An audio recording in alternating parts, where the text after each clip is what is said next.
Hello, everyone, and again, welcome to the weekend meeting with Sanal Edamaruku. I'm Shubhi Sinha from the youth member of Rationalist International. Our session for today is something very personal to Mr. Sanal Edamaruku, and it is an honor to be here with him and to be a part of this session.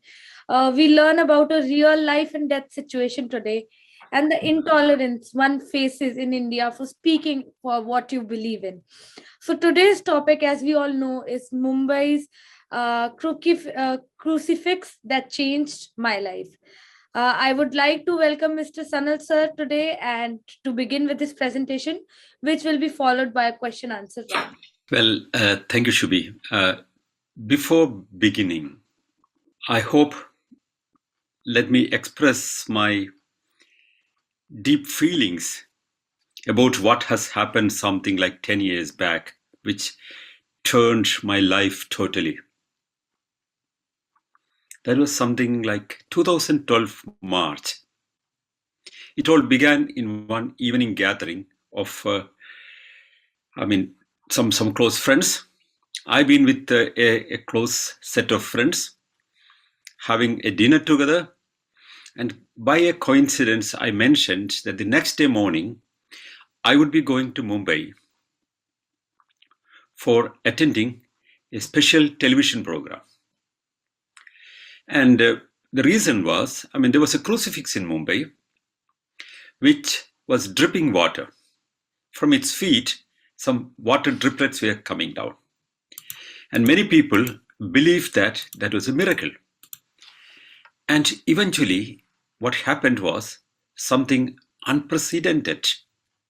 Nobody heard something of that sort earlier, that people started claiming that the cancer patients got cured or the lame people are walking. And such claims are there earlier also. But here, officially, I hear from the priest of a church speaking about that, and a strange claim that this is being applied for a miracle status approved by Vatican.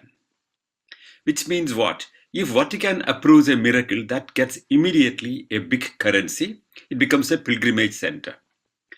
So I was curious about the whole incident. And on 3rd of March of 2012, as I remember it, there was one television program in Delhi. I was sitting in a Delhi studio, and this program was happening in Mumbai, and they've shown some clippings about a crucifix dripping water from its feet. And I was asked to comment. I said, come on, this is too childish. That was my primary response. No statue would ever release water from its feet. They have been claiming that it was crying, weeping Jesus statue. So no statue would even weep or cry or have tears down, because statue is a statue. It doesn't have eyes. It doesn't have, tear glands. It's common sense. Even school children would agree it. But for them, that was a miracle.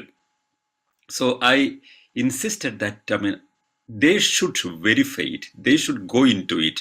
They should check it. And they should try to understand what exactly was happening. I need not even go and study it, because it's common sense. People release, many kind of liquids from their body. Sweat is there, urine is there, tears are there. So many ways of releasing any kind of liquids from the human body are available, but a statue would not do it. Well, the argument went on for some time, and I made a sarcastic comment telling that, maybe there was if it's an outside statue, you have to go and see if there's a crack on the top and some rainwater has trapped into that. I thought that as an example, because some months back, there was a similar case in Meerut, where a Hanuman statue was, some water was coming from its eyes, and it was very easily identified what the statue was outside, and there was a crack at the top of it, and the rainwater was trapped inside, and it was coming. When the sunlight expands the water, it comes through the eyes. It was very clear, and once I explained in the television what was it, the miracle was over. Nobody took it very serious than the television channels or maybe some local people. So this was in my mind, and I explained probably this could be the reason. Unless and until you made some deliberate thing to produce tears, I mean, I've heard such stories also. You can put in a lot of small structures to release water at the appropriate time, or you can put certain chemicals. For example, if you put melting wax at the ice or any kind of evaporating structure, it could release water looking like things after a certain time. But here it looks different. Water was dripping from the feet, and people are collecting the water and they are taking it away for magical cure. So the program on 3rd of March ended with a small challenge by these church people. They said, I should visit this place and I should see for myself what was happening. And they put a very interesting argument. Normally we say that there should be empirical evidence for things. They said, without verifying, how do you say that it's not a miracle? I said, it's very simple. If I don't understand something, I would say I don't understand it.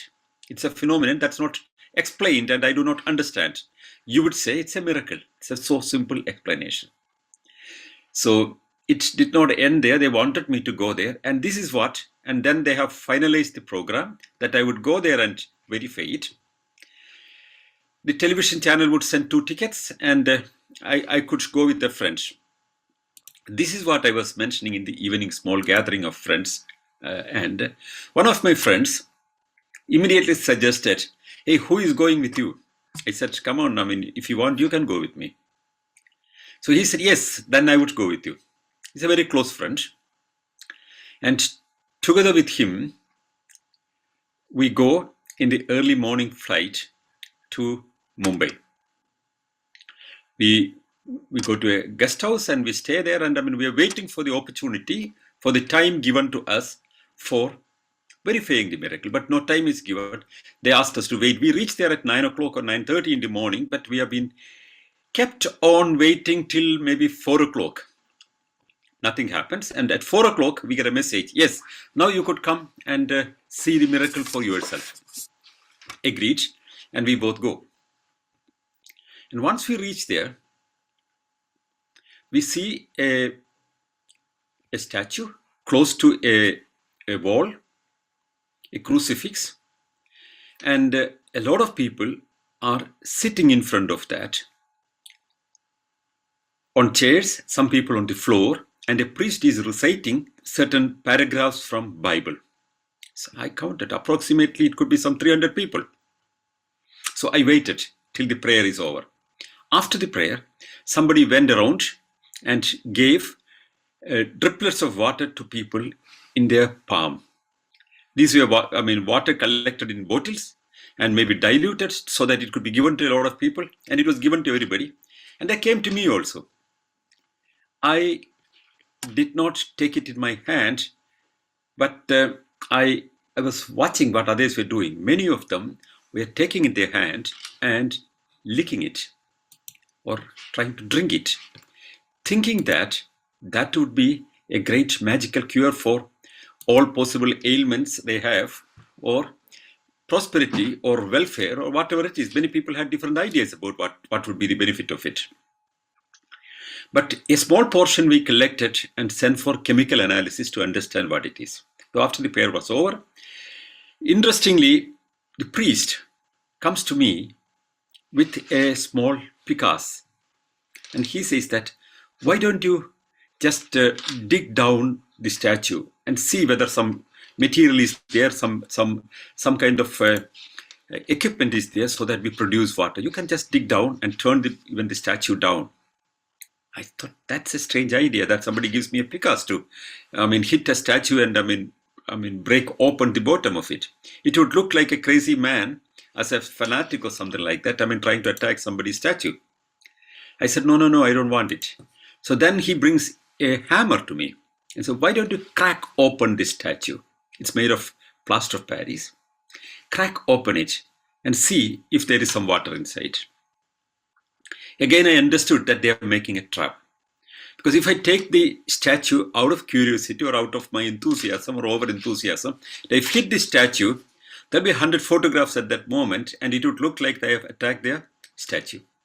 So I'm very well aware about such situations, and I said I don't want that. Rather, I would go and verify the surroundings. So I've gone around, verified the surroundings, and took a lot of photographs. And I have found that there is an algae, green algae growing behind the wall. That was the first thing that I noticed. It's not natural, but it's fresh new algae growing, which shows that there was water presence. So then this algae was growing. You can see that it was going to one side. I followed the path. And then it reached a place which was a junction of drainage. And this drainage was not covered properly, but with the bricks, some stones. And I had a sudden quick feeling. Could be some water trapped there. And water was climbing through this wall through capillary action. And was that the water that was coming down? That was my first thought. Well, I opened it. With the help of my friend, we both together opened this drainage junction. And there was dirty water trapped there, smelling so foul, and it was unbearable, which means the dirty water from the drainage was there for several days and it was blocked there.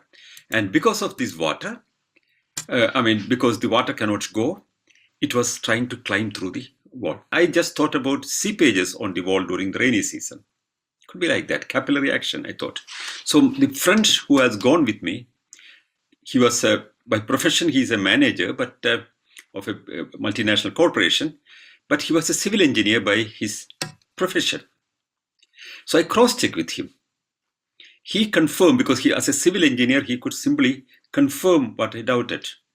We together sat and he has drawn a line how exactly this could work as a civil engineer properly. He drawn me, and that was exactly fulfilling my own understanding. And I was waiting for the result of the chemical analysis. We got it. The first information that we had was the E. coli bacteria level in this sample that we sent was very, very high. Beyond human tolerance, which means it was clearly toilet water that was dripping down. But before that, before sending this for chemical analysis, I've gone in front of the statue and tried to touch above on the leg of the statue.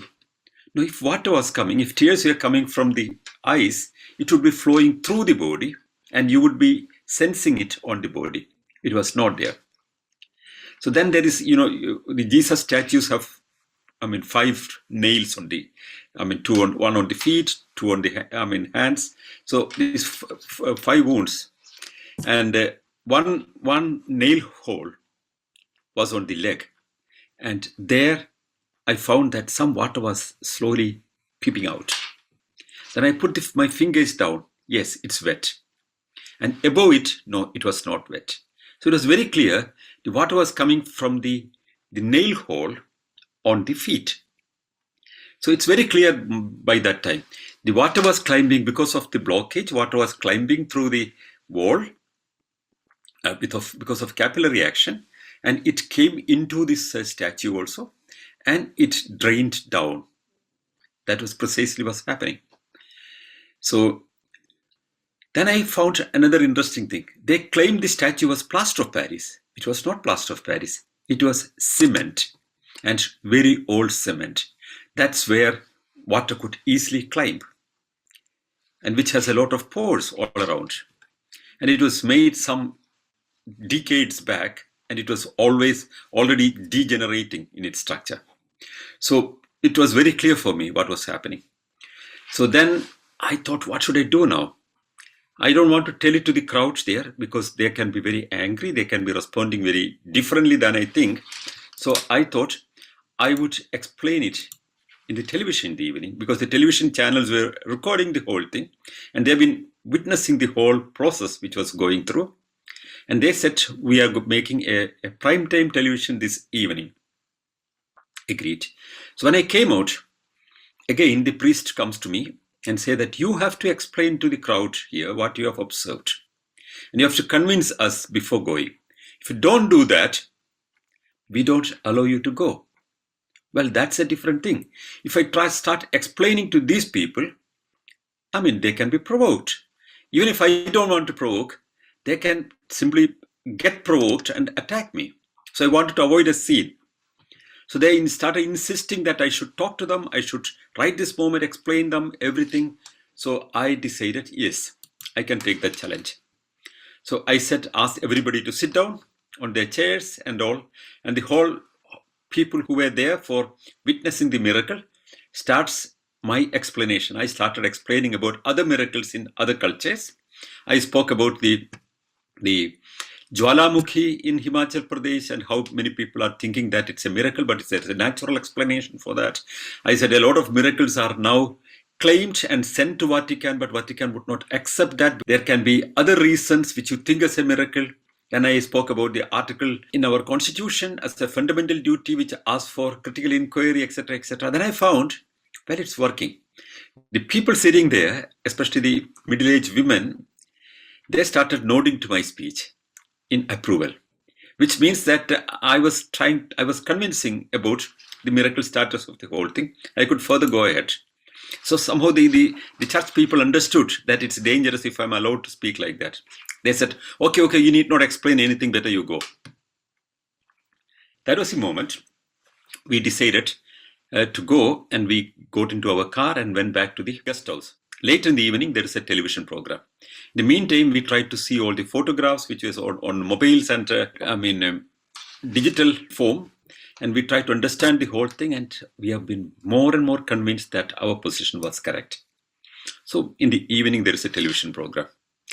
Why this story is being explained is that something looks very simple, but that changes the whole scene of a miracle as well as the life of many people. And in the evening, I go to the television program, and I found that there are 4 or 5 people on the other side to discuss with me, and I'm all alone. And I asked my colleague, my friend, would you like to join me? He said, no, that's your work. And I was photographing, I was accompanying, I'm a friend, and well, you be in the program. So I went to the program all alone, and there are 5 people. And during this discussion, imagine a situation that, when we have been all sitting in one room, these people started coming to me, shouting, and becoming very aggressive. Because I was looking at the photographs and all, and I had a small video presentation to be shown in the television. And even seeing that, they have been getting angry. So finally, for my security, I was taken to another room. And they were taken to another room. And you see in 5 windows, 5 people are sitting, but 4 people are sitting in another room, and I'm sitting alone in another room with a cameraman for my safety, because these people have been so aggressive. So started the discussion.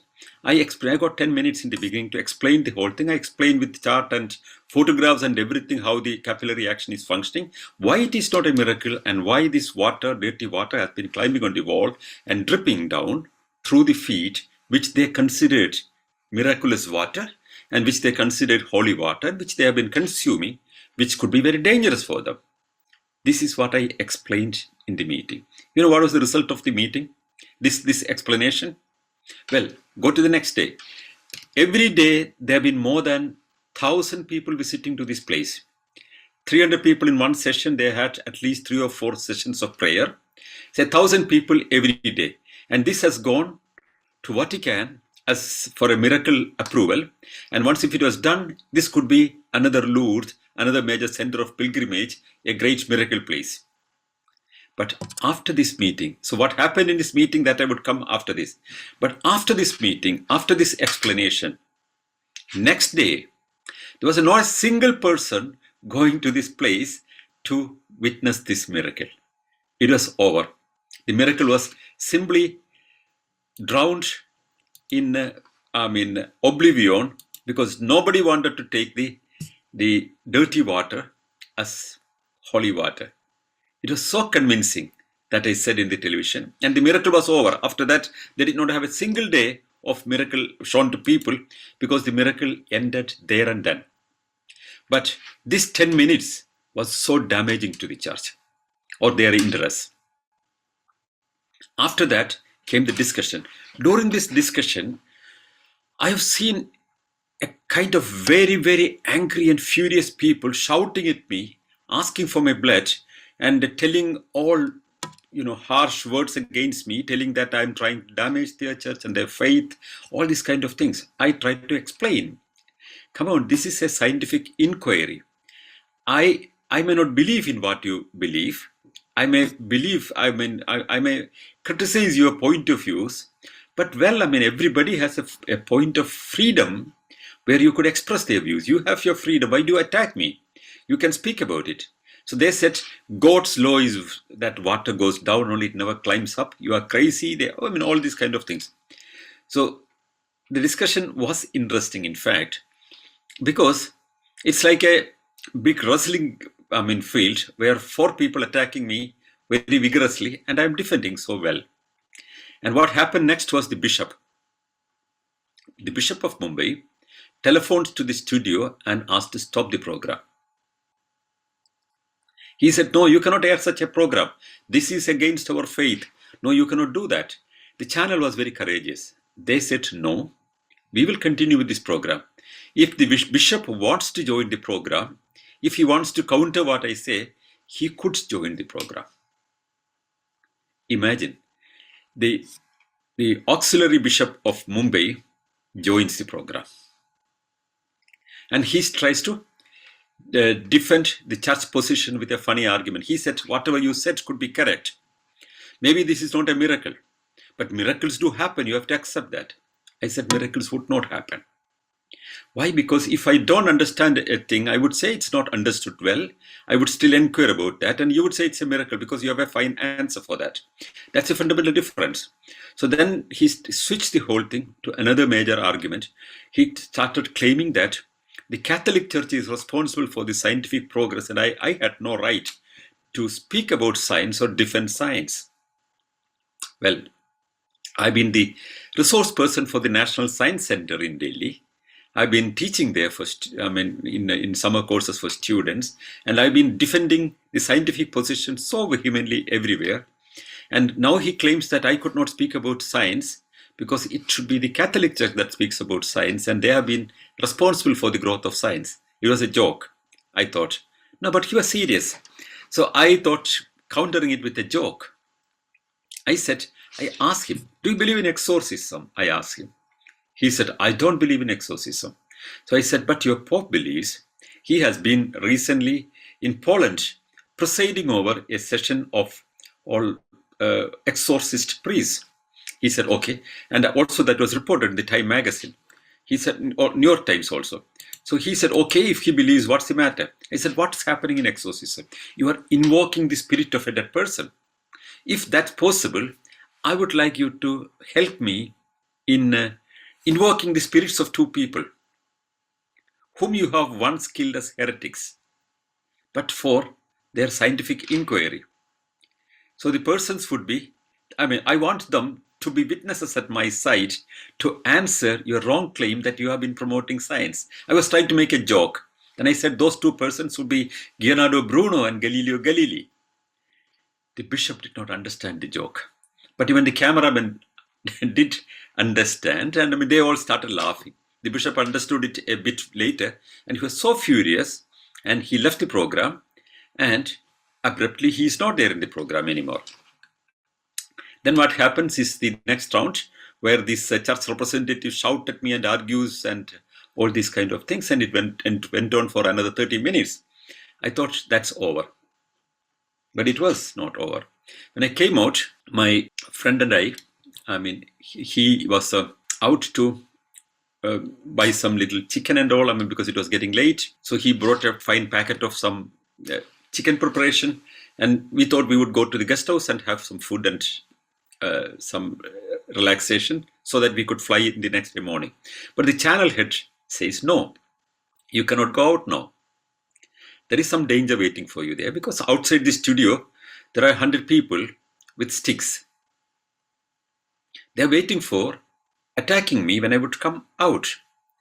The bishop sent, there are vans coming repeatedly, and they were dropping people with long sticks.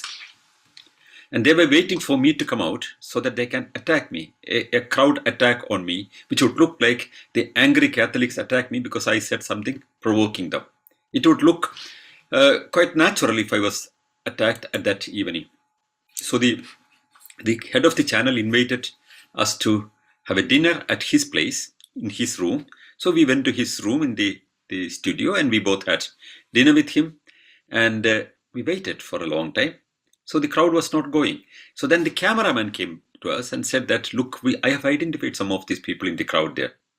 They were not Catholics, because imagine at 10 o'clock in the night, when there's a television program, imagine people leave their home, and go out of the city center to meet the people in the studio with sticks. No, it would not happen. People are not that stupid.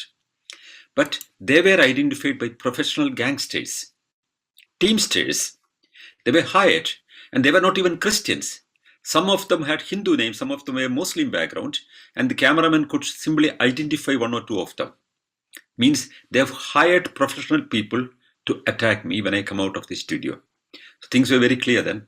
So we decided to have a safe go. After some hours, a back gate was crash opened, and we have been taken out from the back door while these people have been waiting. And we went to our guest house, off our telephone, so that there is no tracking of us, changed the flight, and came back to Delhi. And I should mention about this friend. I've not been speaking about this friend. He was an engineer, I told, and he had a little daughter. This daughter was a very enthusiastic person. When I was once having a television program recording of a miracle, this little girl wanted to try burning fire, to expose some magic which the gurus would do on her own hair. She was 10 years old at that time. And I knew this family for a long time. And the daughter of that, my friend, who was in that, the dangerous evening, is Shubhi, who is hosting this program. And that little girl who took fire on her head. She has grown. At that time, she was a little girl. She has grown and now leading the student movement of Rationalist Association. So that's her background also. So later, back in Delhi, I found reports in Times of India and all. There were some 27 cases filed against me for violating a law, the blasphemy law of India. With deliberate intention, I've hurt the religious sentiments of some people. Did I hurt anybody's sentiment? No, in fact, I've been explaining a miracle. I did not discuss Christianity there. Of course, I discussed about the wrong policies the Vatican has been making during the world wars, which their popes have apologized, and the stand they have been taking against science, which again their popes have apologized, which was a friendly position, in fact. I did not even accuse them. I said that you have made wrong decisions about your miracles, wrong decisions about your approach to science, and you are trying to correct it. And your pope has been much better in his approach than his representatives down here. That's what I said. But well, it was taken as a very serious offense that by speaking against this bishop, by speaking against this miracle, I have heard the religious sentiments of people. 27 cases were filed against me in different police stations in Mumbai. I took it light. I thought I discussed with my lawyers. My lawyers said that, let's have these cases going on because it's a great opportunity that you get. Because there is a law in Indian Penal Code in Article 295A, which is a very dangerous law, in fact, which can be used against anybody, any kind of reformer, social changer, or a person who stands for scientific attitude. These laws came much earlier before Indian independence, during British time. When these laws came, there was a discussion in the lawmaking body, and one of the objections raised against this law was that it could be used against people who are reformers, who are speaking for science. It was guaranteed at that time that this law would not be used against them. But the first time this law was used against Periyar E.V. Ramaswamy in Tamil Nadu. He was a rationalist and reformer. And another time, we know that it was used against me. This was a misuse of a law. I didn't have any malicious intention. I didn't have the sentiments of anybody on the basis of, I didn't promote any hatred for a community. But all these laws were used against me. But this law has a special provision. The provision is, the person can be arrested without an arrest warrant, without judicial interference. And he can be kept in prison for a long time without a bail. It's cognizable. You can arrest simply without an arrest warrant. So, but the only remedy that I thought was, this is in Maharashtra. The Maharashtra Home Ministry has to approve it and to charge me. And then if it goes, well, I will have an opportunity to challenge this law in the Indian Supreme Court, in the constitutional bench. Because when India got independence, many of these laws from the British times existed. And we did not make a new set of laws for Indian Penal Code or Criminal Procedure Code. There was no new set of laws. The earlier laws remained. The only guarantee that was given is that, if any of these laws are violative of the fundamental rights, one can go to the constitutional bench and challenge this law on the basis of violation of the fundamental rights, the freedom of expression, for example, or thought or anything. If it violates, any law is violative of the fundamental rights, that law becomes null and void. So my lawyers suggested that we should not fight this case on the merit of the case per se, but we should go to the Supreme Court of India and the constitutional bench and challenge the validity of the law. So I had very top lawyers supporting me, N.D. Pancholi, Justice Jamdar, retired Justice Jamdar, and all these kind of people are super lawyers. And so we have been going accordingly. Then comes a very interesting news, and which was given by, this information was given by the minister in charge of the Delhi police, and his office informs me that I have a threat of my life. Well, the bishops were so angry and they asked for an apology from me. Of course, when I was in trouble, when this law was invoked against me, there was a huge public opinion coming about it. There were reports in my favor all around the world. The CNN television has made a report, the BBC made a report, Wall Street Journal made a report, Telegraph, or Guardian, Times of India, Hindustan Times, all these papers have been making reports ridiculing the approach of the church. So the church wanted an escape route, and they said the Archbishop of Mumbai writes on their official website that all can be solved by my apology. They wanted me to apologize to them. So I thought, why should I apologize? Because I haven't done anything wrong. I said there is no question of apology. But also I knew that the church had a lot of problems with me. The problems did not start with this issue. One of the major issues were the two major issues. They thought me a troublemaker for them, because once they had a famous playwright in Kerala whom they trapped in a case, and I defended him, PM Anthony, and even published the script of a play which they got banned for its performance. So another case was when Mother Teresa was beatified, before becoming a saint, for which they need a miracle for that. This miracle, because Mother Teresa would be beatified, that's the first step to becoming a saint. She would not be taken up to a sainthood, not because of any work that she has done, but because some miracle has happened on behalf of her. So this miracle was identified as one lady putting a picture of Mother Teresa on the stomach, and she had a tumor and it just disappeared. That's the magic. So I went to Calcutta at that time. I found this lady and tried to understand what was happening. And she explained to me, because she was furious, she was offered 5 acres of land and 500,000 rupees for making this claim. But she had a tumor, correctly. It was identified. There is a medical report.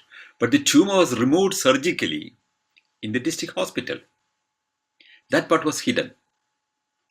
So she gave me the information about the doctor and everything, and I went to the doctor, took an interview, and I got all the papers. And when the sainthood ceremony is going on in Vatican, I could talk to the media and bring out all this information, which was not very comfortable for the church. It was reported all around the world. Similarly, when Alfonso was made a saint, Alfonso was a nun in Kottayam. I wrote an article in the Outlook magazine, which was, I think it was a front cover story of Outlook magazine, which explained why an unprominent nun in Kerala is now made a saint. The reason was very simple. In Catholic Church, a set of people known as nuns are the most exploited people. They're not in the church order, but they are not getting salary. There are several hundred thousands of nuns all around the world. And for example, if they work in the church institutes, by an agreement, they have taken a vow of hunger, a vow of simple living and everything, but also vow of not touching money. Their salaries are taken by the church institutes. A share of it is be going to the bishop's palace, and they would be giving the basic requirements only. They would get, for example, if a nun is a professor, she would get a University Grants Commission salary, which is not less than 100,000 or 200,000 rupees, but she would not get anything of that sort.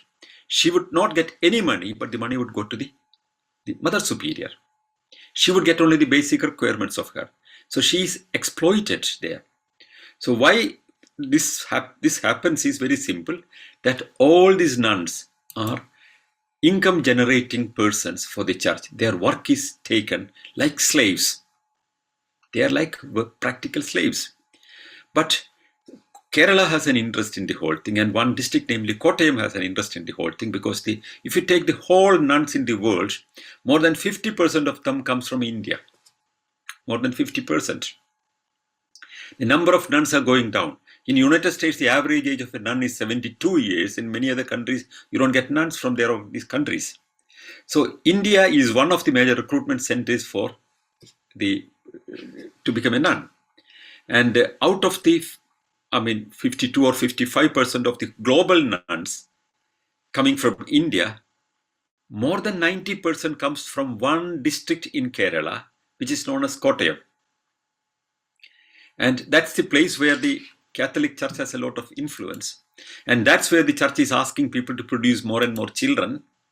And everybody who is the third child and fourth child would get a lot of money. And I argued very clearly with all these figures that this is non-exportable. All these children in the schools were dressed up like nuns because it's a recruitment drive going on. At 14 or 15 years, children are educated, taught that they have a call of the God and they should become a nun. So this recruitment process is very important to the church, because the nuns, the number is going down. That was my story, and this all have provoked the church so well, and they've been waiting for an opportunity. Now I know why they wanted to bring a little pickaxe or a hammer and give in my hand and get me trapped, to give an impression that I'm a crazy man fighting against the church and smashing their statue or something like that. But I didn't do. I would not do also, because I believe in their right to believe in what they want. But I would explain things scientifically, which I will do. So it was very clear that the church was trying to come out of it also now because of the public campaign. So I made a public statement at that time. I said, well, you want an apology for something I did not do. I did not want to hurt anybody's sentiments, and nor I would stop what I was doing. I would, given an opportunity, I would again explain all these miracles.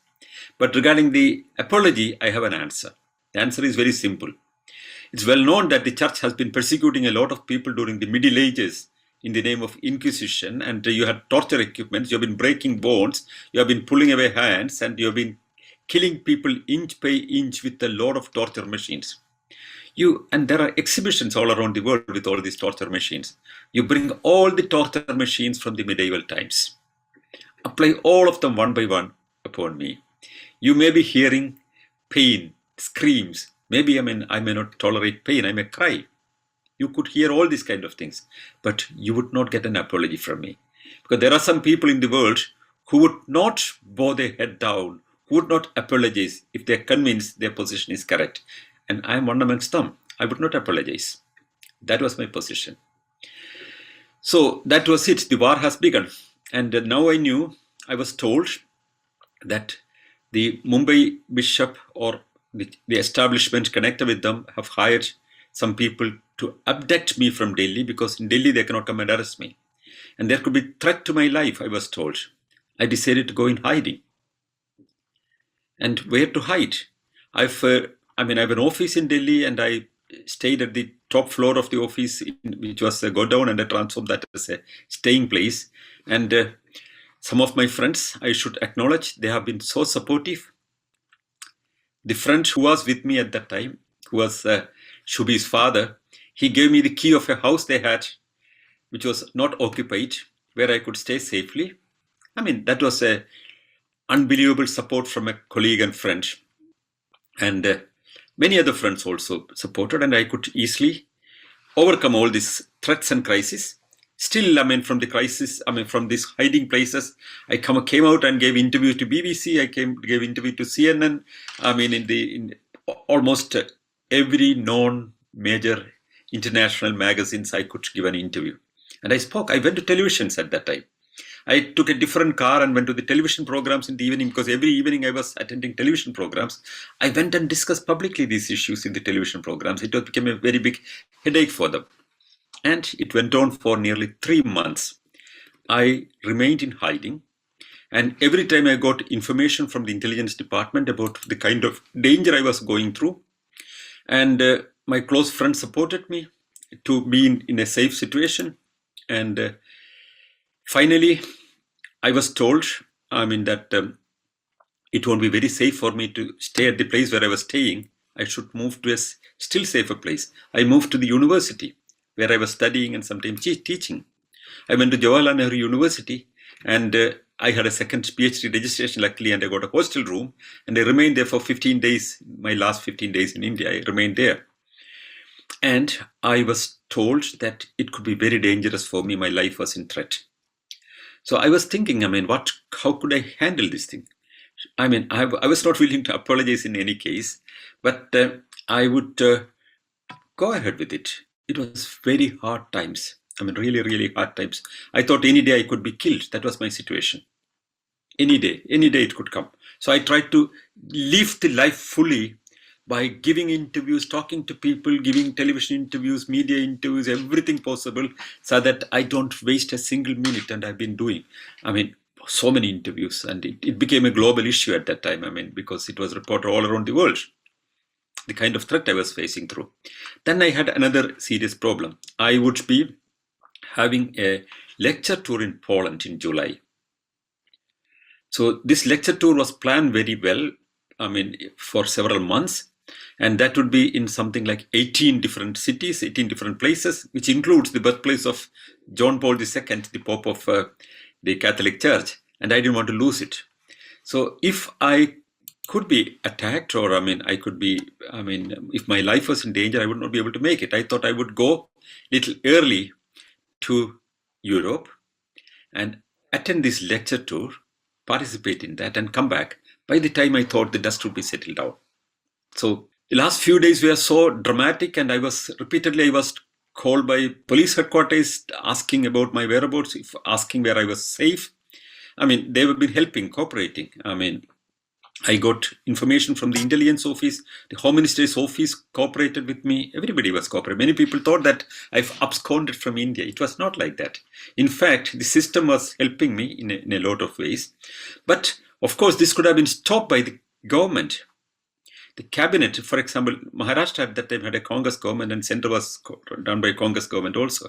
One of the cabinet members tried to raise this in the cabinet, and it was not considered or taken out of agenda, because many people thought they should not speak against, on this situation, because they thought Sonia Gandhi, the then president of Congress party and the UPA chairman, she's from a Catholic family, and her proximity with the bishops was, many people thought about that.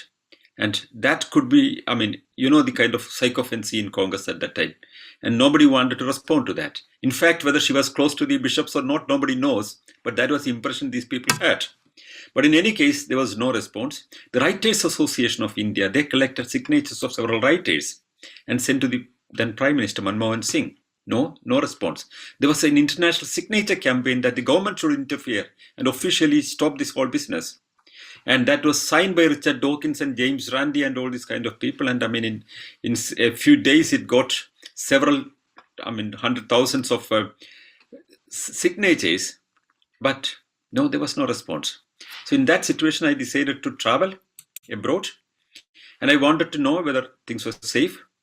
Then I wrote letters to 3 people, 3 friends. One was Professor Paul Coates, who was a professor in the New York State University.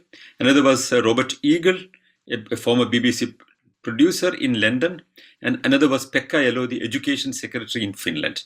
These were 3 close friends I had abroad. I wrote to all of them. So I didn't get a reply from Paul Coates. He was actually hospitalized at that time. Then the first response came from Robert Eagle.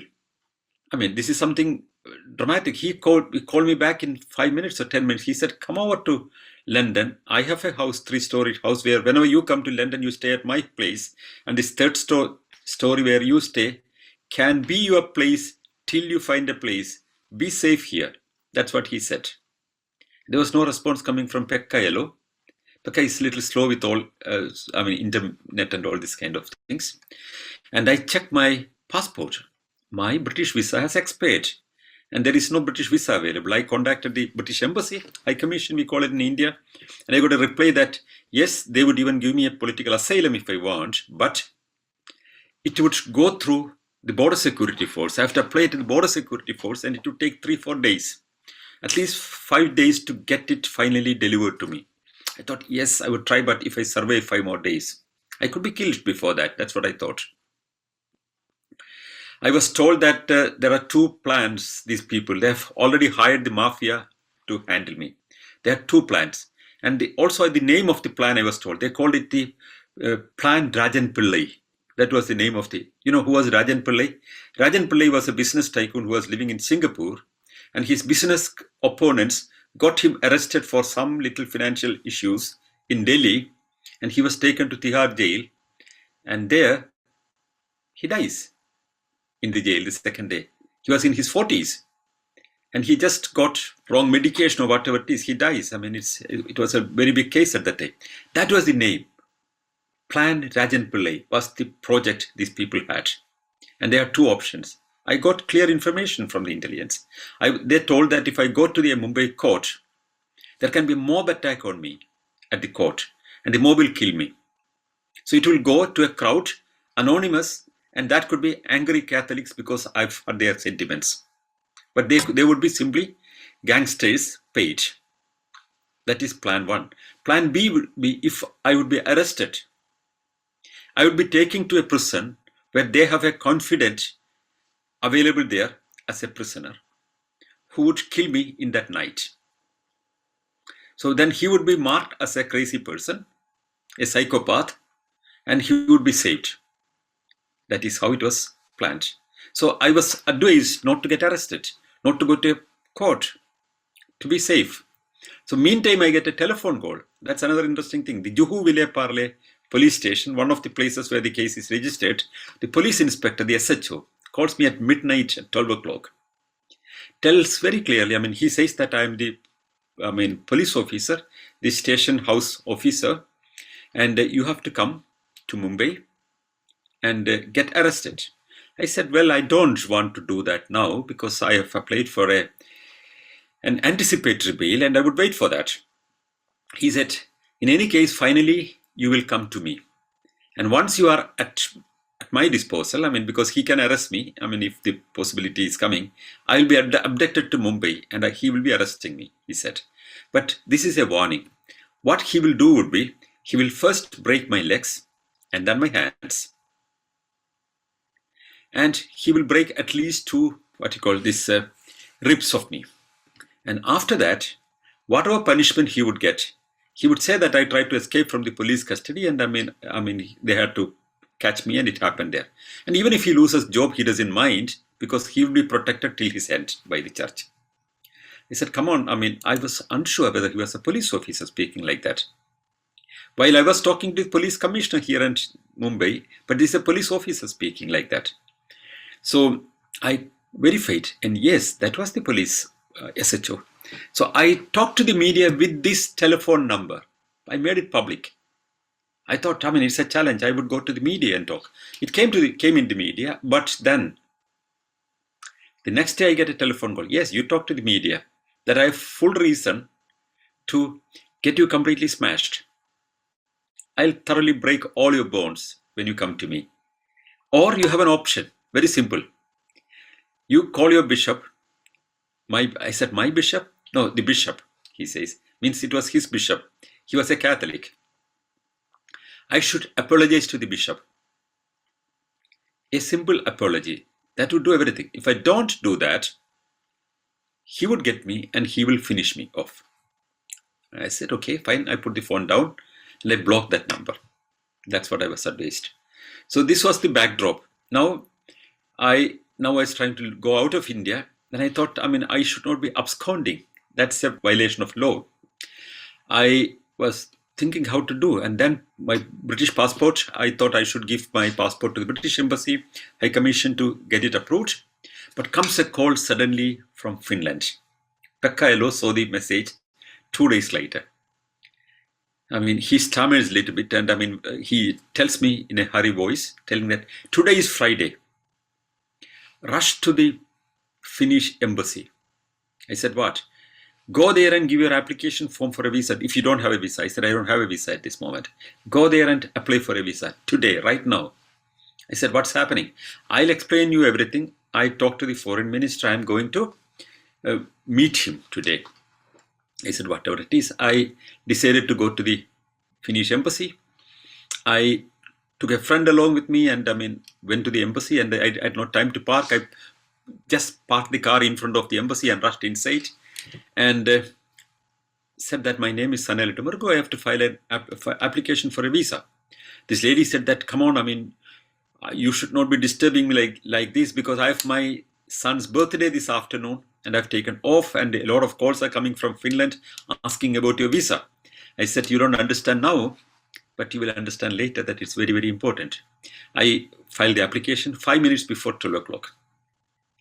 And I was asked to sit down, and 30 minutes later I got a visa. That was a visa based on my application, which is for 3 months.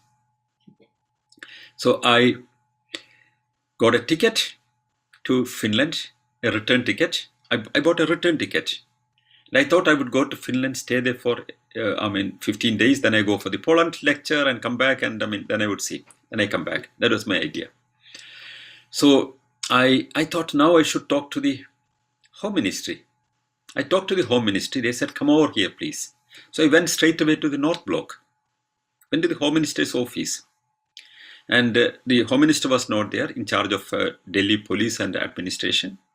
And I talked to his private secretary. He talked to the minister.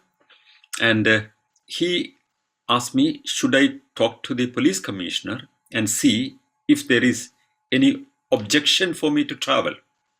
Yes, he telephones to the police commissioner. Police commissioner says that, yes, I'm following the case very closely. There is no arrest warrant, nothing, he can travel. Then also he immediately said that he was following my television programs. He would like to speak to me. Yes, I talked with him. So the police commissioner said that, well, it's safe that you go out for some time, and that's better.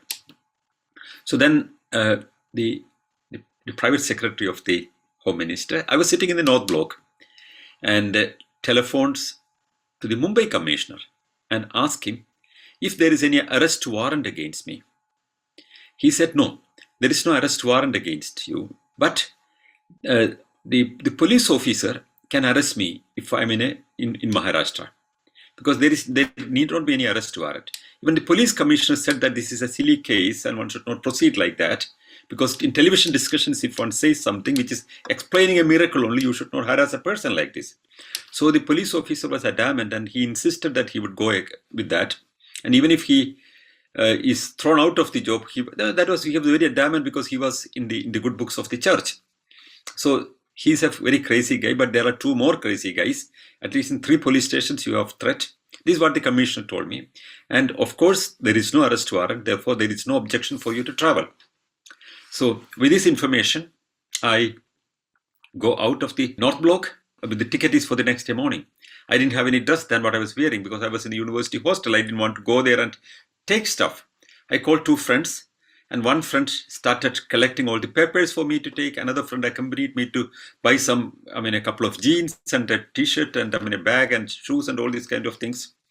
And so these people, who were with me, they have been so helpful. And the person who helped me to buy stuff was Shubhi's mother. And so these are the people. The other person was a very close friend. I didn't even tell my children that I was leaving India, because I thought it won't be very safe. I collected everything, and by early morning I reached the airport. And when I entered the airport, 2 persons came to me and said that, please follow me. I thought that must be mafia. But I was told that they were police, in fact. They were police who wanted to protect me from any danger. They took me inside. Took me to the gate, and I was waiting there.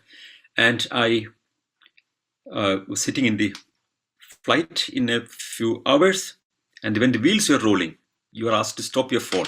Then I on the phone and called two people. One was Shubhi's father. I told him that I was leaving India for a while. He did not know it until that moment. Maybe he knew it also. But that was the first person I informed. The second person was my daughter. I informed her that I was leaving. Then I thought maybe I should quickly talk to James Randi, who was fighting for me so tooth and nail, wrote several articles. I informed James Randi that I was leaving for Finland. But James Randi, out of happiness, he tweeted that I escaped from India, I'm going to Finland. He did not think about the consequence. And when I reached Helsinki, there was a battery of newsmen with the television cameras and everything waiting for me. And it was suddenly an international news that I came to Finland. It was, the Finnish televisions interviewed me the next day and all. I decided to stay here for 10 days. And meantime, I started giving a lot of interviews again. And many people thought that I came here and applied for a political asylum. That's another information I would like to say. I did not apply for a political asylum. I decided that I need not take a political asylum for such a situation. Rather, I should be safe. Therefore, I decided to stay here and I took up a job here. The job was in connection with teaching in the UNESCO affiliated institutes because I had a connection with the National Science Center in India and the UNESCO institutes and all. So the UNESCO institutes in India was under the education department and I joined as a person who would be teaching them. The UNESCO affiliated institutes are university departments and international schools and all. And I was giving lecture. They took up this profession and on that basis, I applied for a residence permit and that was granted. That is why I'm staying in Finland. But during this time in Finland, why I moved to India, from India, many people ask, oh, did you leave India? I've been afraid of all these cases. No, I've never been afraid of any cases. We never wanted to lose this case. This was a great opportunity to fight against this law. But there was a threat for my life. That was the reason. I was planning to return back after 3 months. But every time I got an information but things were not that safe, I extended my return ticket. And then there was a day when Narendra Dabolkar, the leader of the Andhasratha Nirmoolan Samiti in Maharashtra, telephones me. We are close friends. He suggested that this is in Mumbai and he knew about the threat in a police station or in a court. He said, we have a lot of people supporting us. He was a medical doctor and he had a huge organization. He said, we'll make a human wall to protect you. And when you come to court, nobody can even touch you. We will make a human wall. Let's plan that. I said, okay, let's do that. And 4 days later, I was actually thinking to come straight away to Mumbai and make a big scene and go to, court and all. But 4 days later, I got a message that Narendra Dabolkar was shot dead during a morning walk. Well, I canceled my return ticket. That is the moment I canceled my return ticket. I decided to stay a bit more. And then came the news about the assassination of Pansare. Then came the news of Kalburgi. Yes, I decided, no, I don't want to become a martyr. I was very clear about that. I decided I would use this opportunity because every negative thing I have an inner feeling that I would overcome it by fighting it. Because I thought if they wanted to chase me out of India in this kind of a way, or get me cornered or get me killed, well, I came out of their hand, out of their net. Now, sitting in Finland, I could do something which they could not imagine. I started organizing the international movement from Finland. This was something I always wanted. From several decades, I've been traveling every year to Europe and traveling and giving lectures. I knew a lot of people. I have a huge network of people. Perhaps nobody in the whole rationalist movement has such a big network of people. So I decided to coordinate the whole thing. And then I decided to make an a structure that would function to get the organizations working everywhere properly.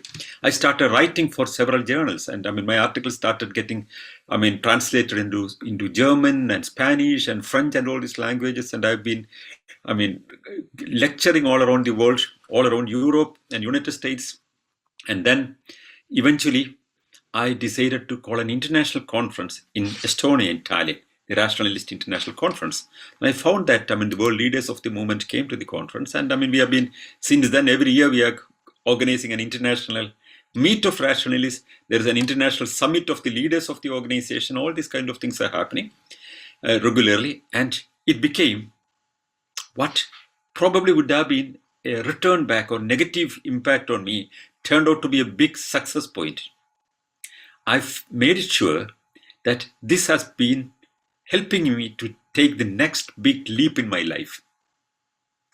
Where I would have been suppressed and, tormented down, instead, I spread my wings and came out. And I could build up the strong international network of the rationalist movement. Now I am trying to coordinate the atheist, rationalist, free thought, skeptic groups all around the world and have a huge network. Now we are connecting the entire movement in the world. So, well, thanks to Catholic Church. Otherwise, I would not have got this opportunity. I would have remained in India and continued fighting against superstitions in India. But I'm very happy that there are a lot of brilliant people doing this work in India, and they are continuously taking this message forward very clearly. The fight is going on against superstition, against blind belief, and for scientific attitude in India. But I could go to the next orbit, another level, and I could take this message to a higher level, reaching out in a wider and bigger area. And that is what they thought was to stop me, but what I got was new wings, powerful wings to fly up. That is what has happened. But the price that I paid sometimes was also very high. In 2014, when my mother was ill, she was about 80 years old, and she was the most beloved person in my life. And when she was ill, she wanted me to come and see her. And it was a little difficult because I didn't want to break these security structures that I have. But since I have some contacts in the Catholic Church, I have very strong contacts in the Catholic Church. The Catholic Laity Organization, the Catholic Association, their former leader, the former General Secretary and President, John Dayal, for example, he was on the other side of the television discussions many times with me, and we have been arguing very seriously, but we have been friends, we have been drinking tea together. And when this crisis came, he was one person who wrote to me that our bishops are wrong and you're right. I said, what do you mean? He said, I would say that you have full right to speak what you spoke. And the bishops should have had tolerance to what you said. And they should withdraw this case. I said, that's fine. It's easy to write to me. Can you write to your bishops and make it public? I asked him. Well, if you can do that, I would appreciate you. Do you know, to my surprise, he wrote to the bishop. He also wrote an article also quoting this letter. He wrote that he believed in miracles, he said. John Dayal believed in miracles. But he understands that I don't believe in miracles, but I believe in physics. And he has full right to believe in physics the same way I could believe in my miracles. And the people who believe in physics and people who believe in miracles should be able to coexist. That's what he wrote. And I appreciated him for that. For his honesty and for his integrity. Of course, the church was not very happy about his position. So there are some very good Catholics also who would stand for justice, who would speak for the right things. So, but since I had contacts, not through John Dayal, but through another contact, I tried to reach out this Archbishop and say that I would like to visit my mother. Don't make any trouble. Don't get your police and all. Don't make your mafia or anything. But please, for 4 days, I just want to visit my mother. Don't make any trouble. This should be a gentleman's agreement. I would just visit my mother and return back. You want to keep your mafia active after that, but just 4 days, because my mother is dying. So the person talked to the Archbishop and was told to me that they would inform me in the evening what would happen. The time was running out. My mother was drowning. And my sister has already reached from Sweden to, she lives in Sweden. She reached there already. And in the evening, I got the reply. Very simple reply. They would end up the whole thing. They would withdraw all the cases and forgive the whole thing. But I should tender an apology, the old slogan. So I said that, the old answer. No, you would not get an apology. Even if I don't see my mother, or, as I earlier said, you bring all the torture machines, I would not apologize. But even if I don't see my mother, I would not apologize. And back in Kerala, where my mother was living, my mother, very weak, had pneumonia and was drowning. And she asked my sister if I came. She knew about this deal or discussion going on with the church.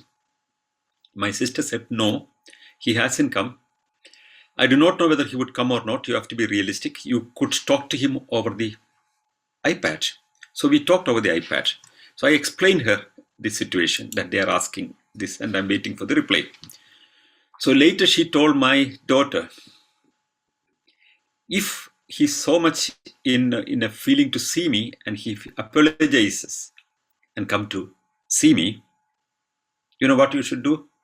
Close the door. Don't allow him to see me, because I don't want to see a person who would apologize to the bishops.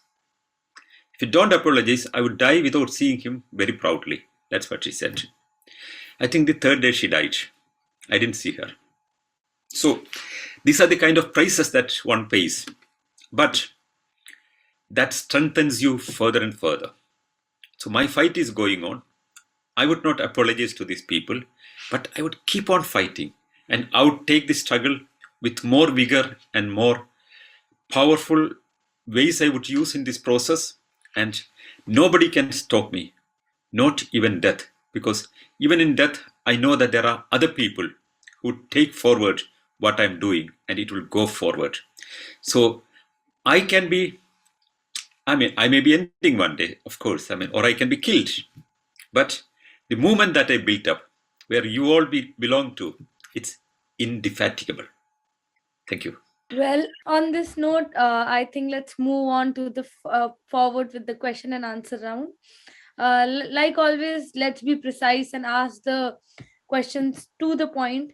And whoever wants to ask anything or wants to talk about the things that we discussed today, please raise your hand through the hand raise tool icon down below. I see a few people already, so we have a Zoom user with us. I would just unmute her so that she can proceed. Good evening, Mr. Sanal. Such a wonderful talk. You don't have any hate to Catholic Church, and I am a Catholic believer. It's so beautiful, and also Miss Little Subi. You never, always took me to answer your questions. You didn't see any hate or dislike to me, since I belong to this kind of faith which I am born into. I'm not a religious fanatic. I can understand the truth, and I believe in truth. And it's so beautiful that Mr. Sanal showed this to us. I just want to know, this crucifix, is it still standing, or did they remove it? And another thing I can share with you, the village I'm from, there was a priest, St. Mary's Church priest. That priest once personally, I have several priests and nuns in my family, over 35, 40. I don't even know how many count. I don't know them personally, but they are not, as far as I know, they are not fanatics. They understand the truth. And this priest visited us, and he told us, and I'm a little girl and a pre-teenager. You know what I did? I want to renew this church. I needed money badly. You know what I did? I pulled some water from the well, and I collected, and they say a prayer and make it send up divine power water. And the same thing, he said he got some oil, like a coconut oil or any oil, cooking oil, and he blessed that too. And he will distribute to the people to make money. And these people on the village believe this has a heavenly power. And they buy and take this water, and they give a small donation. With that, little over than a year, he made beautiful, huge church. That church is still there, and people go and do their prayers. I too went, but my family never asked me, or my mother or father never asked me to bring water or oil. But I have seen this. Things like that happening still. I don't know if it is happening in other areas, but things do happen. And one day I like you to present the background of Sister Alfonsa, how she became a saint. This is all. I greatly appreciate what you are doing and what you are teaching. I highly value it, and I have no questions. On that, I request you to continue to do this. As I'm only one person, but I really like what you are doing. All I want to know is that crucifix is still there, or did they remove it?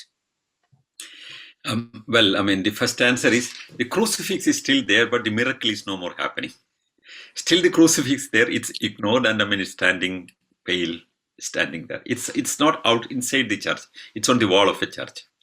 So, I mean, it has been pictured all around the world. Occasionally, I see, I mean, big camp, humor reports and all. I mean, there was a crucifix in Mumbai, and a rationalist has gone there and found that it's the toilet water, etc., etc. And I find that something like 800,000 people like it or forwarded it, and all these kind of things keep on popping every time. This has been, in several cartoons and several other ways. I mean, this has been told by a lot of people.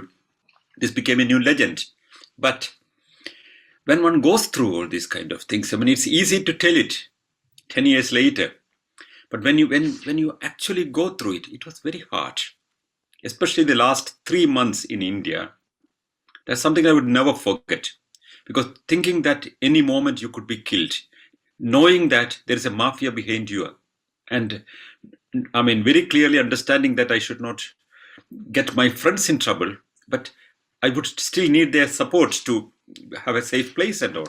So all these times are, I mean, something which is unforgettable in my life. And I would always think that, I mean, well, I have very trusted friends all around the world and in India. And that has really helped me in the greatest crisis. But also, at the end of the day, the whole rationalist movement, they understood the value of what I've been doing. And all around the world, I see huge support coming to my activities. And that all shows that, I mean, my efforts or the kind of hard times I had to go through was not in vain. It was, at the end of the day, it was for a good purpose. And well, it's further moving. But not only one miracle, but, I can tell you another interesting example. After reaching Finland, I've been invited to different countries, and I've been giving lectures in different countries. And when I've been in Ireland, there have been 5 or 6 meetings in Ireland. And after one of these meetings, my host in Ireland, he said that one should go to Battenspital. That's where there is a statue of Mother Mary standing on a small hillock and moves left and right. And that has been a miracle from 1960s, and nobody could explain it. So he suggested, why don't you go and see this miracle also? It was out of my curiosity. We drove there. I mean, it was some 60 kilometers from the place where I was staying. We went there on a Sunday morning. And I have my own methods. Early morning, 8 o'clock, a lot of people will start coming there. There's a huge signboard there, Immaculate Conception, and a Mary standing on a small hillock. And there is a lot of bush all around her. And, well, one could see that she's moving. The statue is moving left and right. So I took a small laser ray, and fixed on a tripod and put straightly on the nose of Mary, the statue of Mary, and video recorded the whole thing for next half an hour. So I could see that visually what I'm seeing is that the statue is moving left and right. But in the recording, I could clearly see that the laser point is straight at the nose of Mary and it's not moving. But it is an optical illusion. There is a bush around her, behind her, and in wind, the bush is moving left and right. You have an optical illusion that this statue is moving left and right. So I could prove that. So I talked to the media. I was on the television explaining this there. And it was in videos, and you can still see on YouTube how they have been explaining it after this thing. But in Ireland, which is a Catholic majority country, There was no blasphemy case against me. Rather, people took it as a very encouraging thing.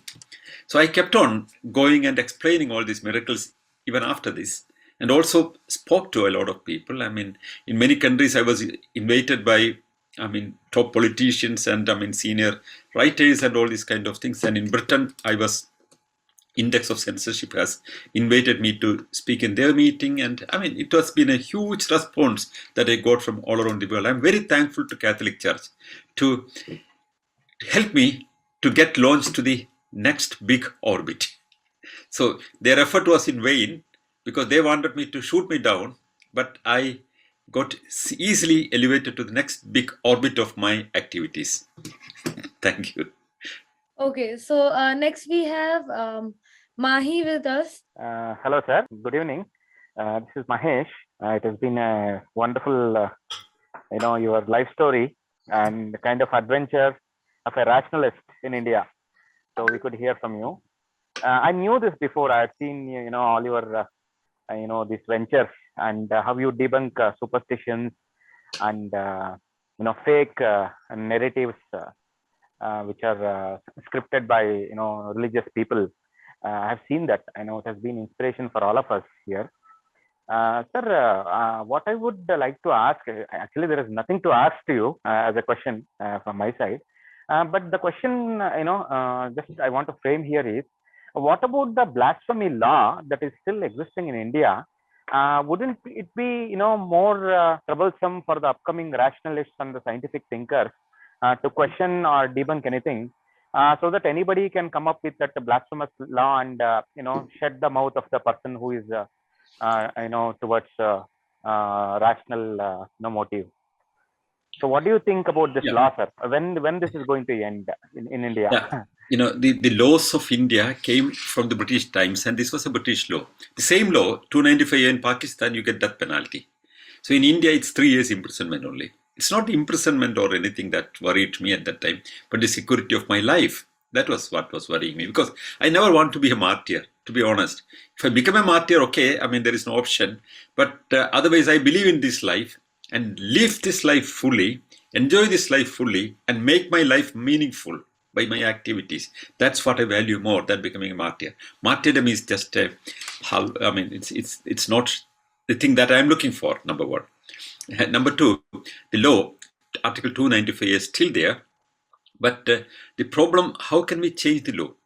In fact, the Indian criminal laws have to change. It needs modification. Many parts of Indian laws are getting changed when people are going to the constitutional bench. So Article 295 has one problem. In 1960s, somebody made a public interest litigation asking for the change of this law. That case was not well prepared. So it was I think a three-member bench or something like that of Supreme Court has found that application was not appropriate, and it was rejected at that time. It was not well studied. So once a three-member bench has rejected this, you cannot go into the court to ask for a change of it. The possibility is that when somebody is charged with that, you can go to the constitutional bench for a higher bench for the revision of the whole law, because it's violative of the fundamental law. We have been ready for that. But this Mumbai case was all in the police stations only. It was never charged. In no court, this case was charged. It's still with the police, and police can arrest me, but there is no case charged there. So if anybody is cornered with this law, and they should inform the rationalist movement, they should contact me or my colleagues, and we would immediately arrange lawyers, and that would be an opportunity that we would get to fight this law. That's the way.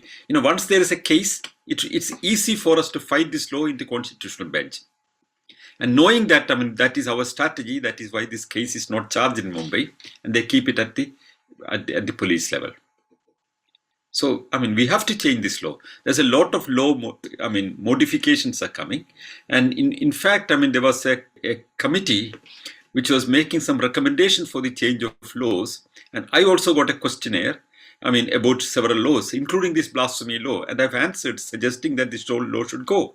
Instead, hate laws, hate cases should be identified with a broader term, which not only connected with religion, but religion, race, gender, and any other discrimination. If one uses homophobic or other phobic, discriminative tones, that can be controlled by a law, but not as a draconian law like this, and it should be a normal law, was what I was suggesting.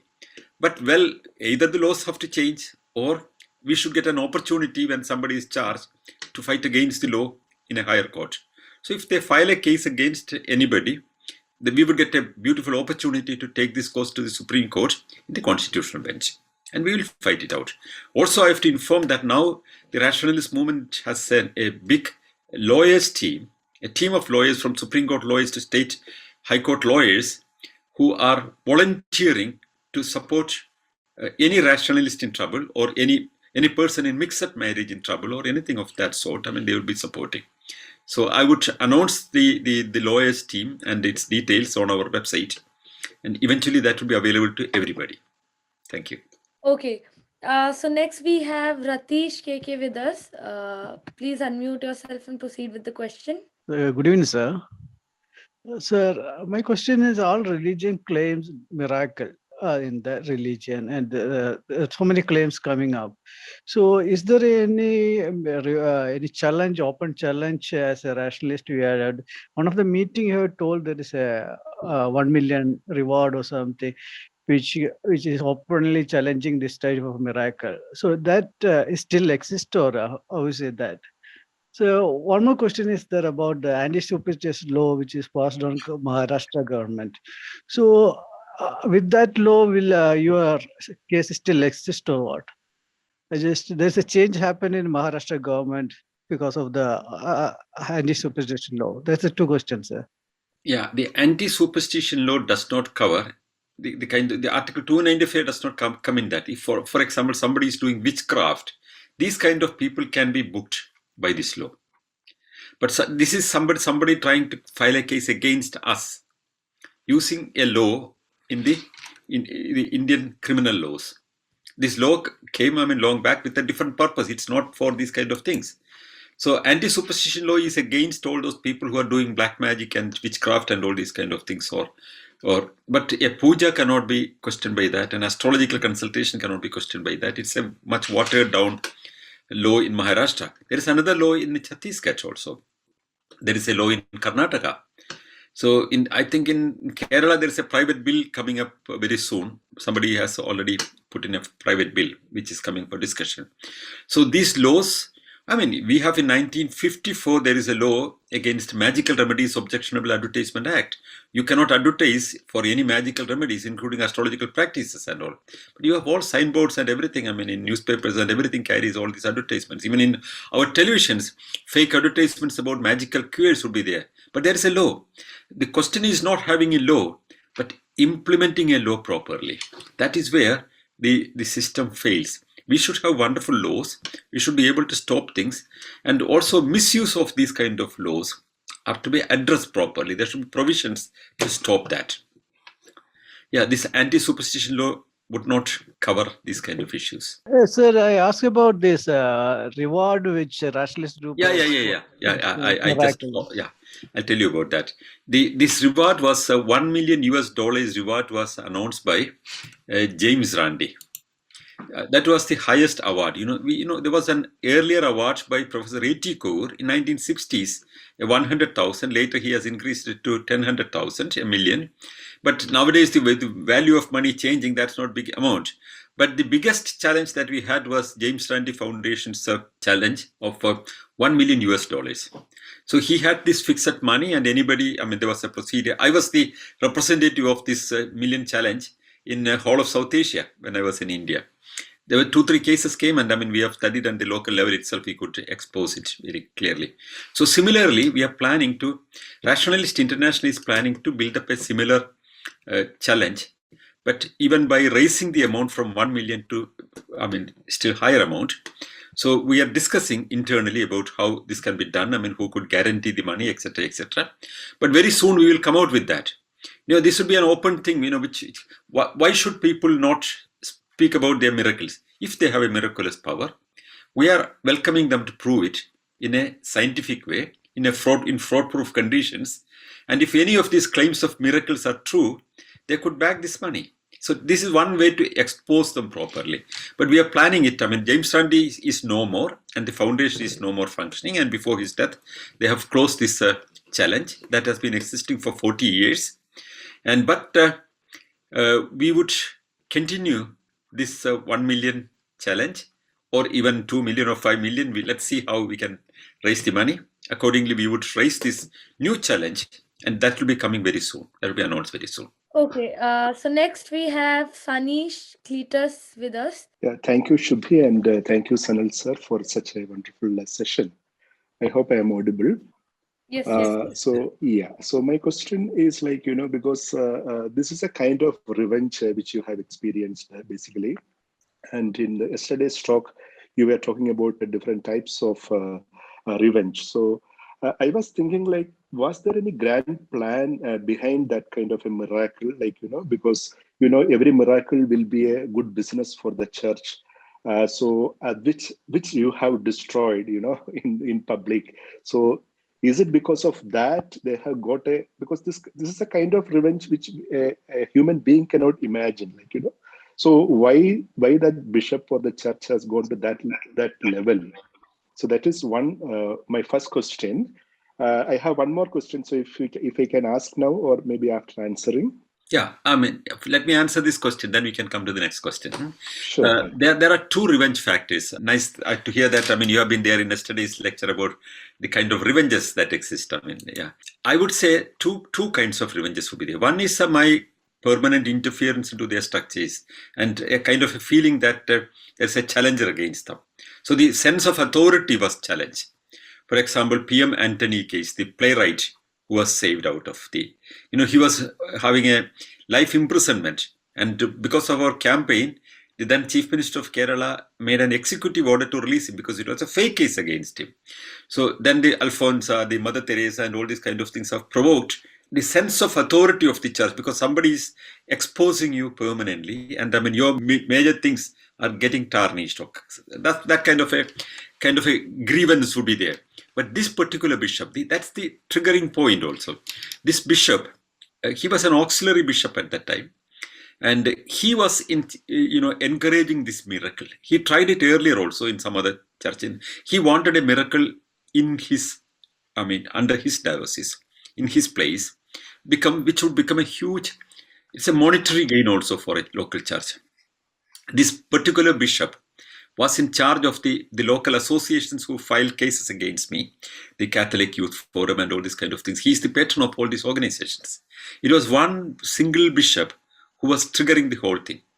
Who was the person who got humiliated within a television discussion with me also. He felt he got humiliated in the television discussion. In fact, I was not humiliating him, but his arguments. So it's a public ridicule. He's respected. He's like a kind of a person who would if you remember in Mumbai, when the Last Temptation of Christ cinema came, there was a bishop asking for burning down the cinema theaters if this shown, and then the cinemas were withdrawn. That was the same bishop. And there was a play where some nuns were characters, and there was a huge hue and cry, and they had to stop everything. That was the same bishop. So he's a person who is, who shows his muscle against anybody who speaks against the church or something like that as a show of power. So he got a super ego, a kind of a boosted ego that he could stop many people. I mean, for another example, Hrithik Roshan has made a humorous comment about the Pope. I mean, something about some gays or something like that. One should ask the Pope about that or something like that. So immediately this bishop comes and Hrithik Roshan should immediately apologize. Then some people has wrote, otherwise he will have to go to Finland, somebody wrote. So the next day, I wrote to Hrithik Roshan, don't apologize. I mean, and anyway, somebody wrote to that my message back to me, apparently not him. He's not afraid. The problem is he's in a business in Mumbai. So to keep the profession, he has to apologize. So next day he apologized and stopped the whole program. The whole issue is, these people try to scare people. And when people respond to that, they feel a sense of power, a boosted power image. And these kind of boosted images are like superstitions. And so look at the superstition, the kind of miracle they have. It's like a huge balloon. It's inflated and looks very big. And you prick it and it breaks. The superego of a person, that he felt he's very powerful, he could stop a lot of people, who could scare a lot of people. Then here is a guy coming and simply says that no, it doesn't work. So his ego is hurt. That could be the reason for the strong revenge feeling that he has. Another thing is a clear economic interest, as I rightly said in the beginning. They have been trying to work out a pilgrimage center there, and that has been the key of the whole thing. So that is why they immediately applied for a miracle status in Vatican, which is something I have spoiled. So they have two reasons to have a sense of extreme revenge, which was also supported by the general, kind of troubles that I made for their whole claims. So it could be a mixture of 2-3 different things, a collective different factors for to build up a kind of a strong revenge. But interestingly, none in the Kerala church.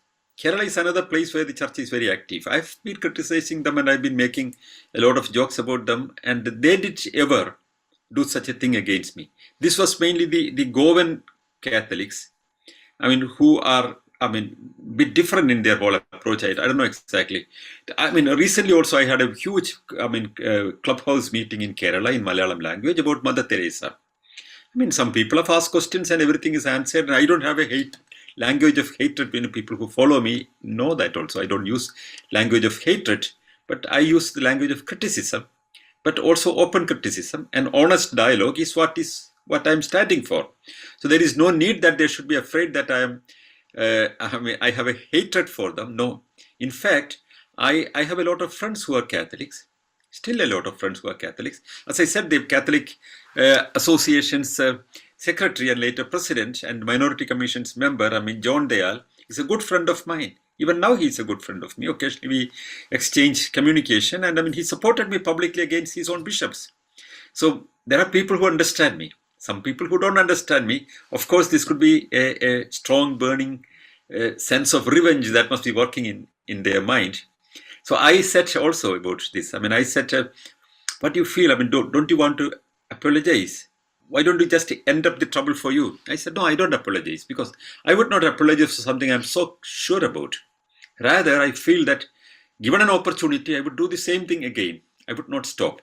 But all I can offer is not an apology, but I would forgive these people, because they do not know what they are doing. Thank you for that. And so my second question is, you are a public figure and you have a lot of connections, and also you have a great legacy, like, your surname is a great legacy which you carry. So with all these things, you are able to fight against all these things. But in India, where we live, and, where there will be a lot of youngsters and other people who do not have all these privileges, but still, they are having that rationalist mindset. So if they wanted to fight against things, I'm sure that they will also undergo this kind of troubles. May not be to this kind of revenge level, but still. So what is your advice or suggestion to such people who wanted to expose these kind of things to be safe? How to be safe, and at the same time, how to expose all these kind of things?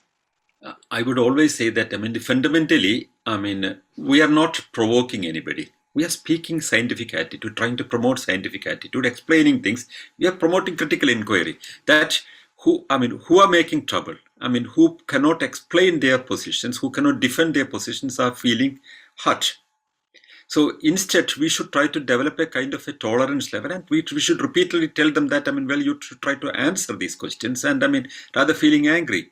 If you remember, when my father has written a book about Quran, many people thought he would be killed or attacked. He himself thought, he can be in danger. But he suggested his critics to write a reply to that instead of feeling angry, because he has a very honest position about this, and he would like to be corrected. So there came some 8 or 9 replies as books. So every time a new edition came, he tried to answer these replies, and went on as a dialogue. Once you open up dialogue, the conflict is over, because then there is a communication of ideas. Here the whole problem is, when the bishop had a dialogue with me in the television program, but after that he closed the dialogue, the communication. He only wanted apology, not a dialogue. So provoke people to get into dialogue. I mean, never unnecessarily provoke people. That's not what we want. We should not provoke people. Provoke means if somebody gets provoked when we say truth, it's their business and we have to handle it. But should never use the language of hatred. Never see a community as an enemy, because you can criticize Bible, but you should not have a bad feeling for a Christian for that. You can criticize the idea of Quran and Islam, but you should not dislike or alienate a Muslim for that. You can criticize Bhagavad Gita or Vedas or anything, but you should not hate a Hindu, because people are people, and people have chosen their religion not by their own decision, but by a biological coincidence. It's not because they have studied their religion that they became part of their religion. Just because they're baptized, just because they're born in a religious family.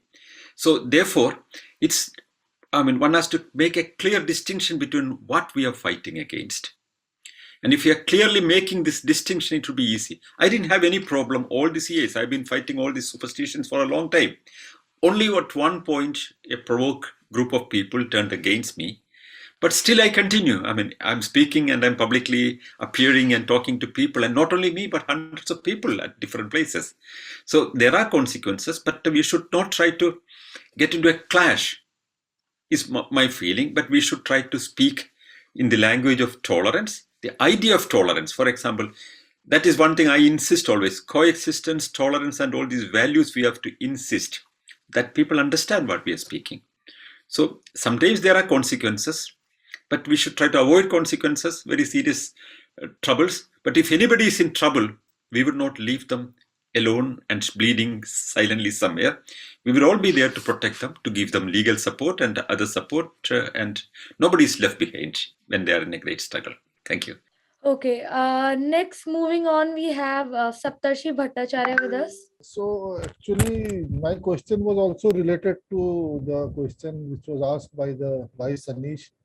No, I don't. The previous one, that you had lot of connections, and you were well off. Also, you could travel outside. Right now, a lot of people. The scenario in the country is such that not everyone can do all these things. So people are subdued, and especially after you are leaving the country, and also about killing of Kalburgi, Pansare, and all. So coming out openly for this by the rationalist openly, because the other thing is, one thing I hear from you, that we are not insulting the person. That we understand, because we are rationalist. We are rational people, will understand they are attacking the idea. But when their business and their money is connected with that idea, they take it personally, and it is understandable why they take it personally. If you tell some business that their product is bad, their business gets hurt. So they will take personally. And although I understand, I don't want you to become a martyr. I want you to be safe. But I find this very ridiculous that you cannot come back. And you cannot, you are forced. Where is that freedom of moving around? You have been stopped from moving around freely. I am sure you would have liked to come to India again. You told about your mother. You would have liked to meet your mother. Although you are saying that this church made you international, but I believe, this is my opinion, that this is a type of, what will I say, it is trying to make it up. Which son will not like to meet his mother? And if this keeps on happening day in and day out, it is very difficult for a common person to raise voice against irrationality. So that is one thing. The second thing I would like to know about these laws which are there. Now, most of the people also don't say things, because for very petty things, all useless sections are put against a person to harass him. So for example, even if you see this domestic violence act is there, and it was put in place with a good intention. because women get beaten up in their marriages, and this 498A was put in place. But now what is happening? In any dispute in marriage, the lawyers or the advocate will simply tell the lady to put a 498A domestic case to make the case stronger. They make it as a tool of negotiation. And this cognizable, non-bailable thing, all the family goes into problem. They go into jail. For a lower middle class or middle class person, going to jail for one night itself is very difficult. So I think rationalist movement should also very strongly do some activism to change the laws. Other than changing the superstition and laws, changing of the laws is very important.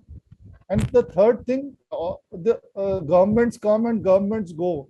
And there is right now there is a right-wing government in place. But all those bans which were in place, like ban on the Salman Rushdie's book by Indian government, is still there. Then government in West Bengal has changed from communist to TMC, but Taslima Nasrin is still in Delhi. You cannot still come to Kerala, or you cannot, Bharatiya Janata Party is in power, but you cannot come to Delhi also. So I think the governments are totally in hand with, we cannot say any party is a secular party. Every party is actually, they have sold out to this communal parties, communal people actually, because they control the vote bank. So that has to be exposed properly. I think the communist movement has not at all exposed it. In fact, the LDF government is now getting votes from the Christian people right now, and BJP is also trying to get Christian votes. So they will never support rationalist people who have enemies in every camp. So what is the solution? Because if this keeps on going, it will only go towards more and more, the people will be more irrational going forward. That is all my question. Yeah. I understand the whole thing. I was listening, carefully. See, look, anybody who is trying to change the society will have, some kind of problems. You have only two options in your life. Either live a peaceful life without entering into anything, without having even competition with anybody. You can simply have a life. If you want to do something effectively, you can immediately have enemies. Even if you want to excel in your life, there can be a lot of envy around you. If you make your business successful, there can be a lot of enemies around with other businesses. If you are successful in your profession, you can have a lot of enemies because of your success in the profession. So there are, these grievances and enmity around you will always be there. You cannot overcome it. You can only try to be behaving good and avoiding conflicts.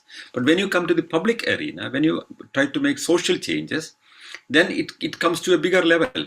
So anybody who tries to make social change will face such things. For example, when Rajaram Mohan Roy was trying to stop Sati and making this campaign, there were demonstrations, thousands of people in the streets against him. When Taslima Nasrin was writing the novel Lajja, there were 10,000s of people in the street asking for her death.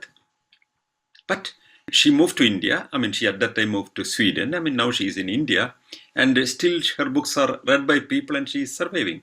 Salman Rushdie, just by making a story with Mahout, which they interpreted as Muhammad, he is having a life which is, not very safe.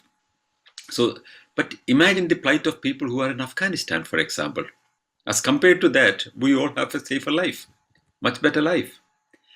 I don't say that showing another set of people who are in greater misery to justify what we have. But these kind of things, there are conflicts in any life, in any situation. And you have to respond to the challenges, and you have to come out of it in different ways. Any given situation is different than any other situation. There can be family feuds, there can be community feuds, there can be business competition, there can be anything which is not comfortable to you. And also when you are in a social change movement, it affects a lot of people, others' interest, and there can be enemies. But we have to, that's the art of doing things. Environmentalists, ecology activists, all these people are sometimes facing trouble. So anybody who do something can create enemies, though you don't want it. So you have to study to address it. You have to study to be safe. And of course, there will be a big community supporting these people. And if anybody is in trouble legally or otherwise, there are ways to support it. There are legal ways to, challenge it or defend the people. And if anybody, because of their rational position and so for their fight against superstitions or educating people about the atrocities of religion, if anybody is in trouble, the rationalist movement is there to give all legal support for them. That is why we have a huge network of organization and people. And it's not that small as many people would think. It's a big network and which is available. And it was at my disposal. That's why I could save myself, not because I personally so many contacts.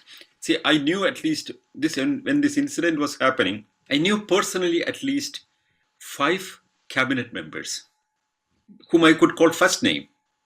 But that was not helpful for me. The contacts may not be helpful in a given situation. I was in a position to go to North Block and sit at the Home Minister's office and talk to the Delhi Commissioner and Mumbai Commissioner, but many people may not do that. But even with that kind of contacts and with that kind of access, still I had trouble. Which means, people can have trouble at any stage, at any level. So that should not stop you doing things. And if you stop doing things, that would stop the whole process of social change. So you have to understand the mechanics and you have to understand what are the limits for you. And still one should try to do things and write things and articulate things and make public opinion. And still we are in a better position than many other people who are fighting for it. And when people are in trouble, there should be communities where there should be legal support and there should be moral support and all other things so that we are all safe. And there should be more and more public opinion coming that such an atmosphere should change in a country like India. So any kind of change sometimes can be a little troublesome. But even when we face those troubles, we have a greater feeling that we are changing something and the change is happening. And we are instrumental in making it happen. That's the drive. That's the key. Thank you. Okay. So I think this is the end of the session, and I would just like to add up that it takes a lot of courage to talk about such an incident. And I think we're all grateful that you came here and discussed about this today. Thank you for the session today, and I think it was a very interesting one. And I hope to see everybody next week again at the same time. Yeah. So thank you, sir, and thank you everybody for joining. Okay, thank you very much. Bye-bye.